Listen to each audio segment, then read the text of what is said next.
तो हमारी माँ बहनें और बेटियां पढ़ती है, अब इनके नकाबों से भी नफरत होने लगी है। लेकिन दुनिया की सरजमी पर कोई ऐसा सीनियर कॉलेज मजबूत और मुस्तहकम नहीं है जहां हमारी बहनें डॉक्टरेट की पढ़ाई करे, ग्रेजुएट की पढ़ाई करे, आला से आला तालीम हासिल करे।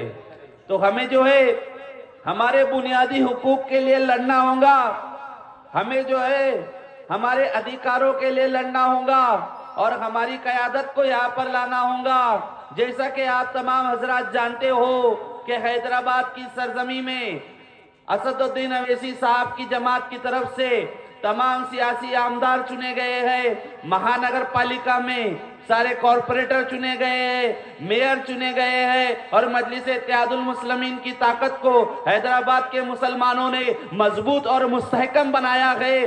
उसी तरीके से इंशाअल्लाह हम भी दुनिया के अंदर मजलिस इत्तेहादुल मुस्लिमीन को मजबूत बनाएंगे।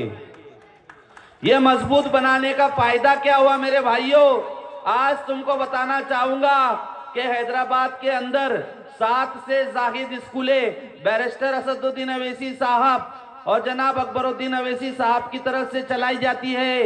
ये स्कूलों के अंदर इंग्लिश मीडियम स्कूलों में आज हमारे माँ बहनें और नौजवान बच्चे जो गरीब मजदूर, मिस्त्री, पेंटर, वेल्डर, प्लम्बर, इस तरीके की मजदूरी करने वाले हमारे लोग जो अपने बच्चों को इंग्लिश मीडियम स्कूलों में नहीं पढ़ा सकते हैं, ऐसे लोगों के लिए स्कूल वहां पर जो रखी गई है और आला से आला तालीम दी जा रही है, मॉडर्न से मॉडर्न एजुकेशन दिया जा रहा है, वो भी मुफ्त में बगैर किसी फीस के। पूरे हिंदुस्तान के अंदर ऐसी कोई जमात बताइए जो फ्री में स्कूलें चला रही है। स्कूल का मामला तो देख लिया, अब हॉस्पिटल का मामला भी देखते हैं। हमारी जो बहनें आज जो है डिलीवरी के लिए परेशानियां होती है, सिविल अस्पतालों के अंदर परेशान हाल घूमते हैं, इनको डिलीवरी के लिए सहूलियत मुफ्तला नहीं होती है, सहूलियत फराम नहीं होती है। लेकिन हैदराबाद के अंदर मजलिस इत्तेहादुल मुस्लिमीन जमात की तरफ से एक मेडिकल कॉलेज बनाया गया है।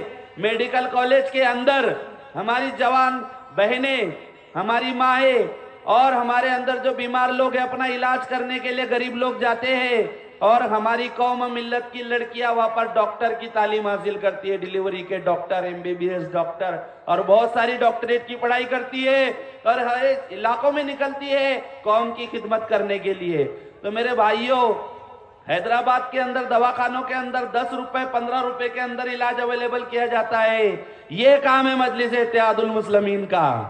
इसके अलावा जो हमारे ऊपर साजिशें की जा रही है, हमारे नौजवानों को टारगेट किया जा रहा है, हम में से जो कौम मिल्लत के लिए आवाज उठाता है, इनकी आवाजों को दबाने की कोशिश की जा रही है। इसके लिए हिंदुस्तान की सरजमी पर कोई जमात हमारे लिए लड़ने नहीं आती है, हमारे अधिकारों के लिए लड़ने नहीं आती है। जब हमारे नबी की शान में गुस्ताखी होती है तो तमाम पार्टियां खामोश बैठ जाती है। जब हमारे नौजवानों को जेलों की सलाखों के पीछे डाल दिया जाता है तो तमाम पार्टियां खामोश हो जाती है। मजलूमों के साथ में जब इंसाफ करने की बारी आती है तो तमाम पार्टियां खामोश हो जाती है। जब हमारी शरीयत में मुदाखलत का मामला आता है तो मजलिस सामने आती है।